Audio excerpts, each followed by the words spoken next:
It is a beautiful Friday morning, and you are welcome to another edition of AM Cafe. I am Abayomi Adeyemi, and I'll be your host for today's program.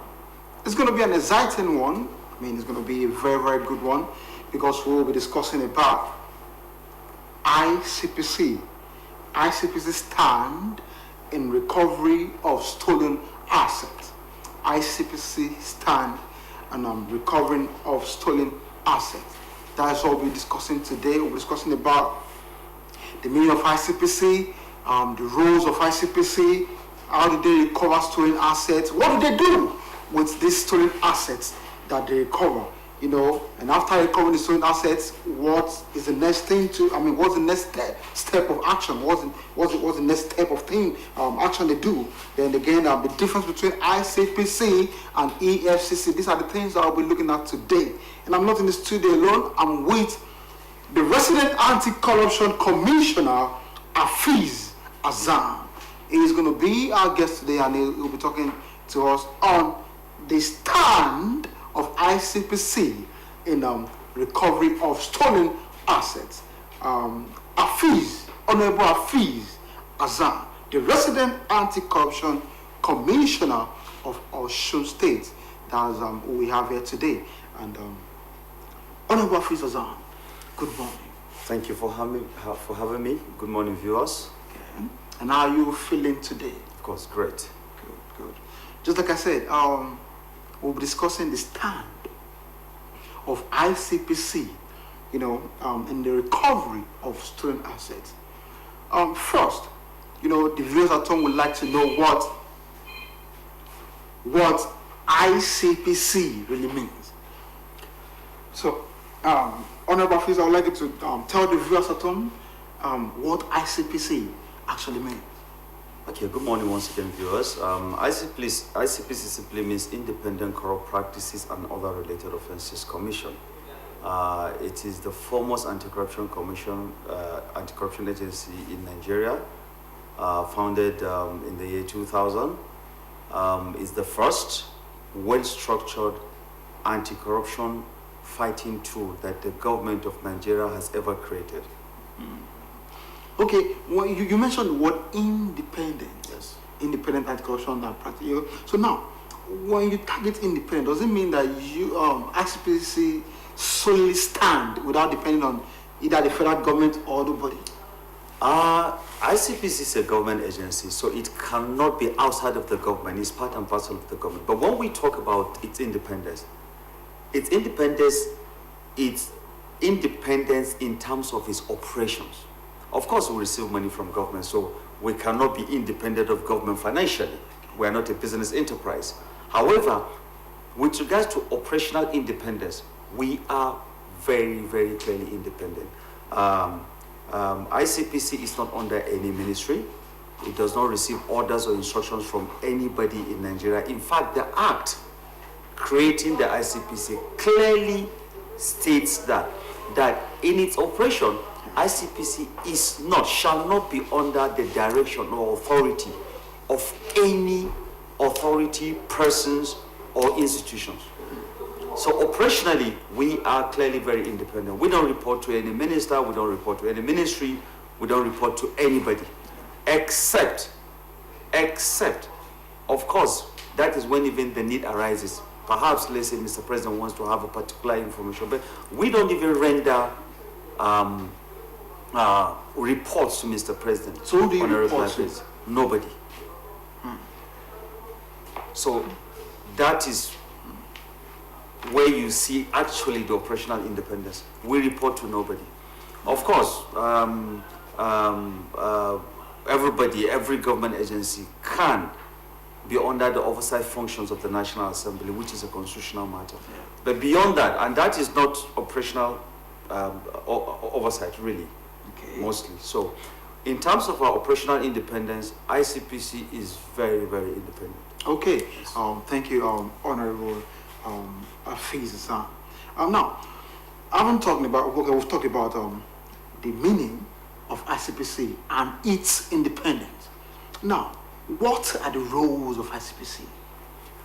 Okay. I want to believe that you have a very, very voluminous roles. Yes. So what are the roles, the main roles Yes. of ICPC? Okay, so let me put it succinctly, as provided for in the ICPC Act. Succinctly, ICPC's role is basically in three prongs, or let me put it into two prongs approach: enforcement, prevention, and public enlightenment and education. So, what ICPC does is that it investigates and prosecutes corrupt officials or corrupt persons that are found indicted. So prosecution, investigation, prosecution. Then it also conducts some preventive measures to prevent corruption from happening in the first place. So in that regard, ICPC does what we call system studies and review, where it can come, let's say, to this institution public body, look at your system and your processes and identify those processes that are prone to corruption and then advise you to block those loopholes. Then it also undertakes massive public enlightenment and public education to galvanize the public against corruption. So this is basically what ICPC does in a nutshell, in summary. Okay. Now, back to our topic, our focus. It's the stand of ICPC in recovery of stolen assets. Now, after recovering the stolen assets, what do ICPC do with these stolen assets? After the recovery. Okay, so No, first, let's talk about how they recover Yes. stolen assets before we move to the So, what do how do they recover stolen assets? the global approach among anti-corruption agencies globally is tilting towards recovery of stolen assets. Now, ICPC has adopted that, and it becomes a major fulcrum of our operations in the Commission. We all know that corruption undermines the capacity of the state to govern. Corruption compromises public institutions. It undermines the confidence of the citizens in the government. Now, corrupt people amass money. When they amass money through corruption, what do they do with it? They further compromise the system and degrade the system, so that the system will not be able to go after them and have them punished for what they have committed. When you now allow them to go away with the money or the stolen asset, what do they do? Even if you take them to court, they pay lawyers. Yeah? They compromise the criminal justice system. Yeah? So the approach for ICPC is that, okay, we have to deny you access to these stolen funds so that you'll be so incapacitated that you cannot even fight back, whether you are convicted or not. Then again, if we allow you to, okay, so now this is basically the approach. Okay. But then the next question that you ask, how does ICPC recover these stolen assets? Okay, so there are basically two ways of recovering stolen assets. One is conviction-based assets recovery, which is after the criminal has been convicted by a court, the assets will now be forfeited to the government. The second approach is non-conviction based asset forfeiture. In this case, what ICPC does is to go against the property, not the person. Going against the property? Yes, not the person. Not the person. Yes, so here's the thing. Now, you know, some people can get scot-free, can get acquitted in the court based on technical grounds. That's right. Not because they've not committed the offense. Yeah? So if you're only going after the property based on conviction, they will not be convicted. If they are not convicted because maybe there are some technical issues, then the government is losing the property, or the criminal is allowed access to the stolen property because it's not his. So what we do is first to go after the property. So long as we have a primary facie case showing that this asset is a stolen asset. But what if, Honorable Commissioner, what if the stolen asset or property, it's not under the person's name? Maybe he used another person's name. No, it doesn't matter. That's what investigation will unravel. Yeah, that's what investigation will unravel. When we do our investigation and we trace the assets to another person, but we know that person is holding it for you, we'll still go after the asset. Exactly. So, in fact, it's about the easiest way. Perhaps, okay, let me give you an example. If a person, a public servant, who's is on level 10, maybe his salary is 200,000, and then he has worked for 10 years, he has a wife and 4 kids, he has worked for 10 years, and now he is having an estate of maybe, let's say, 10, 50 houses. Now, what the law requires him to do is to prove, because the burden of proof now is on him, having regard to his legitimate known source of income. Yeah. If you now trace an asset to him, and he cannot explain how he comes by that asset, automatically you can forfeit the asset to the government without convicting him for any offense. If he cannot just explain it. Because his line of income does not justify Exactly, the it's not commensurate with what he has. We call it the unexplained wealth order. So ICPC will go to court, say, okay, this person, having regard to his legitimate sources of income over this period of time, he could not have acquired this property legitimately. So the court will call upon him to explain how he came by the property. So, Honorable If Commissioner, he could not, then it gets forfeited. To okay, the so government. Honorable Commissioner, so what you're trying to say now is there's a way you can actually go after the property and not go after the person. Certainly, yes. Okay. Now, Which is a lot of what we do lately. I'll give you an example. So Deseni, oh yeah, that is in the UK now, exactly. all her properties and assets that have been forfeited in Nigeria, she's not been tried in Nigeria. So it's true non-conviction based forfeiture. Even our former First Lady, Mrs. Jonathan, a lot of her assets that were recovered, that were recovered, she was never taken to court on that. But the assets were recovered and forfeited to government. So there are situations where you don't necessarily have to go after the criminal as a person. Since you didn't take her to court, forfeiting her assets, is that not illegal? No, it's not. It's not. In fact, in that case, I think court should be the the body to pass the judgment. it's actually the court that gives the forfeiture order. It's not ICPC. What we do after our investigation, we present our facts to the court. And then the court will be the one to give first an interim forfeiture. Now, within the period of interim forfeiture, we are now mandated to publish it in the newspapers. Okay. So that if anybody has a legitimate claim, including the person in whose custody, or the criminal, for instance, to come to the court and say, oh, okay, this is my property, I earned it legitimately. If you could prove that, the interim forfeiture order could be vacated by the court. If you could not prove that, because the onus now moves on to him, we don't have to prove beyond reasonable doubt. It's just on balance of probability, because it's a civil process. On balance of probability. So if you could not prove to the court that he actually came upon this property legitimately, court will now issue an forfeiture order. Okay. All right. Now, so after recovering the stolen assets, what ICPC as a body, what do you do with these stolen assets that's been recovered by your body? Okay, so usually the properties are auctioned and the money goes to the federal government. Yeah. Automatically. That's just a simple process. Yes. The properties are auctioned. Yeah.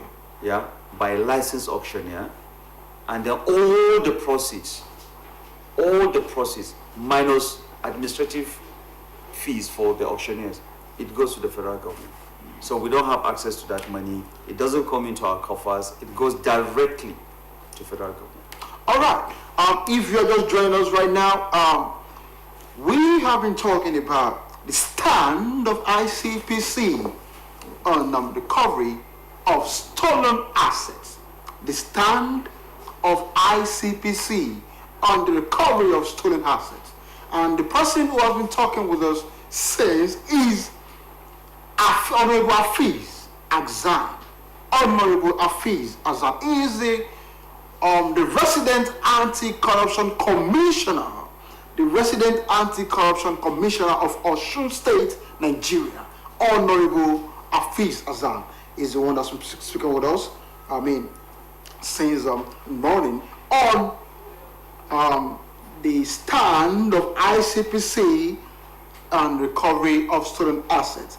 Honorable Commissioner, now when we look at it, we see that ICPC and EFCC, it's kind of I'll say there are kind of similarities, between them, ICPC and EFCC. But now our visitor would like to know what are the differences, between ICPC and EFCC.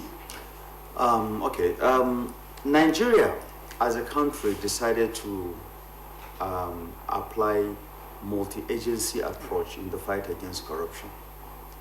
So after ICPC was created in 2002 EFCC was created. Now we play complementary roles, like all the anti-corruption agencies in Nigeria play complementary roles. When I say all the anti-corruption agencies, I mean ICPC, EFCC, NFIU, Code of Conduct, and all that. We all play complementary roles. We support each other and all that. Now, basically, there's a difference in our mandates between the ICPC and the EFCC, particularly in our operational mandates. When you look at the acts, the EFCC Act, the ICPC Act, ICPC is more tailored towards public sector corruption. Public sector corruption. While EFCC is more tailored towards financial crimes, financial and economic crimes. For instance now, for ICPC is basically about corruption that takes place within the public service, whether it is at the local government level or at the federal level.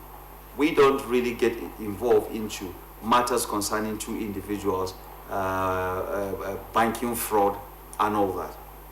That is not our mandate. However, if in the process of investigating what is within our mandate, we now discover a crime, interrelated crime, committed by an individual that is not even within the public sector, whether it is a bank or just a private company or whatever, they all come within our jurisdiction.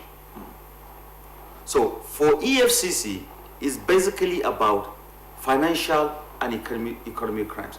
Though these two mandates intermingles at some point, because of course, public servant also commits financial crimes, and then private sector also commit corruption by paying bribes and all that. So it is not like we, the two bodies, know clearly our mandate, but I know it's been like a confusing thing for the general public. Where does this person's jurisdiction starts and where does this one ends and all that and all that.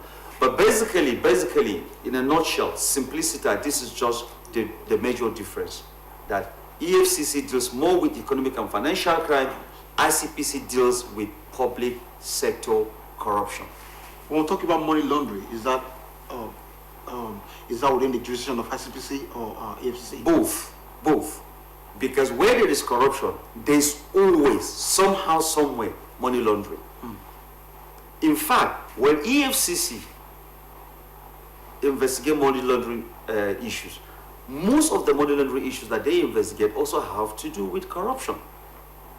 It's people stealing money from government and then laundering the money, investing the money into legitimate businesses just to hide the nature and the source of the money. You understand? Yes, And so basically, in fact, it's not just EFCC and ICPC. All the security agencies also deal with money laundering because, okay, let me give you an example. NDLEA now, they also deal with money laundering. Because you have a drug pusher that has pushed drugs from here to the US, for instance, and then import cars. And he's selling cars on the street of Lagos. The sale of the cars is a legitimate business, but the source of that money is illegal, is unlawful, is a seed of a battery, fruit of a battery, which now makes it a bad fruit as well. So every anti-corruption agency or law enforcement agency in Nigeria deals with issues of money laundering as well. So both ICPC and EFCC deals with money laundering. Honorable Commissioner, would you say that let me ask this. ICPC as a body, do you or do ICPC only concentrate on government officials alone or general citizens? No, basically government officials. When I say basically, that is the basic, yeah? But like I said earlier on, if in the process of investigating a public official, there's a link between the public official and a private citizen, we go after the private citizen as well. Either in terms of whether he has conspired or he has laundered the money for him or he participated in one way or the other in the crime. No, of course we go after the private citizen as well. But to be clear, we don't get involved in, he asked me to give him money to do business. I gave him the money and now he didn't do the business. Now he didn't do the business. No, we don't get involved in that. EFCC does that. And it's not because we do not have the mandate to do that. Because the ICPC Act gives us the mandate to also investigate under any other law prohibiting corruption and fraud. But you see, we don't want to stretch ourselves too thin. So we decide to concentrate basically on our core mandate, which is public sector corruption. All right. Now, this is the main point that we're going to know. You know, in spite of the effort of ICPC, EFCC, in spite your efforts, would say that corruption is still an order of the day.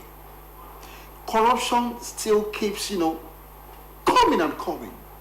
I mean, amongst the public officials. How do we stop this corruption? Okay, I mean, you as an honorable commissioner of anti-corruption, how do we stop this corruption? Good. So if with the presence and activities of ICPC, EFCC, NFIU, Code of Conduct and all that, we still have this volume of corruption, just imagine how the country would have been if these bodies were not even there at all. So these bodies are working, they have worked, they are working assiduously. However, the problem we have basically is the refusal of the general public to buy into the fight against corruption. Because when you look at all these bodies, so in Nigeria in a population of about 250 million, what is the population of all the anti-corruption agencies put together? ICPC, EFCC, Code of Conduct, NFIU, all of them. If you put us all together, we're less than 10,000. Yeah. Now, in a population of 200 plus million. So, there's a limit to what we can do. But what we're trying to do, particularly ICPC, under its preventive mandate and public enlightenment mandate, all we try to do is to galvanize the public, to enlighten the public on the ills of corruption, to come together and help to fight this monster. No country in the world had fought corruption to a standstill without the involvement of the citizens. The citizens have to own the fight first and foremost. If you don't give me information, if you don't give ICPC information, we can't go anywhere. You get the point? We cannot just always be groping in the dark, just looking for. We have to work on information. Even if, let's say, we have a petition against somebody in a particular institution, when we come there, we need to talk to people. That is how investigations are done globally. Now, for us to fight corruption to a standstill, every citizen in Nigeria must buy into the fight and participate in the fight. Without that, but unfortunately, we have such a breakdown of morals and values that you see a person talking against corruption today because he does not have the opportunity. When he gets the opportunity to be corrupt, he will be worse than the person he was talking against before. So the major challenge we have is about the orientation of our people in Nigeria to appreciate the ills of this monster corruption, how it affects them now in the immediate and in the future, in the long term. That is the problem that we have, the anti-corruption agencies have. I can guarantee you, if we do not enable our politicians, our public officials to be corrupt, they will not be. Well, I'm talking about enablement. How would you explain the individuals enabling, the public officials? So here's the thing. Okay. Now, I'm a public official, and then I go home to my state, Yeah. and I'm building 5 houses, or I have 5 houses. Yeah? And then my people will be hailing me. I'm a big man. I might even be given traditional chieftaincy title. Just because I have, nobody thinks about how did he come by this money, these assets. He didn't inherit from his father. He's just working in the government. Maybe Mr. Hassan is just level 10 officer. But he has 5 houses. Yeah? But you see people every day coming to my house, hailing me. Yeah? Hailing me. I'm dashing them money. They are not thinking of where is this money coming from. That is the enablement. They enable me. In fact, if you do not do that, you work assiduously with your integrity and all that, they will start abusing you in your village. They see this useless man. They sent him to Abuja. He's been in Abuja for 20 years. See his mates. His mates have built houses.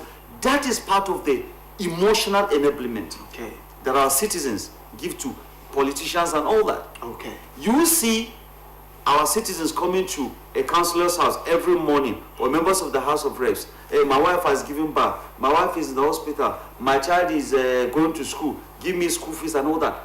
You do not ask this man, where is he getting this money from? That's right. And then tomorrow you'll be abusing him. They are stealing our money. But you are part and parcel of that theft indirectly.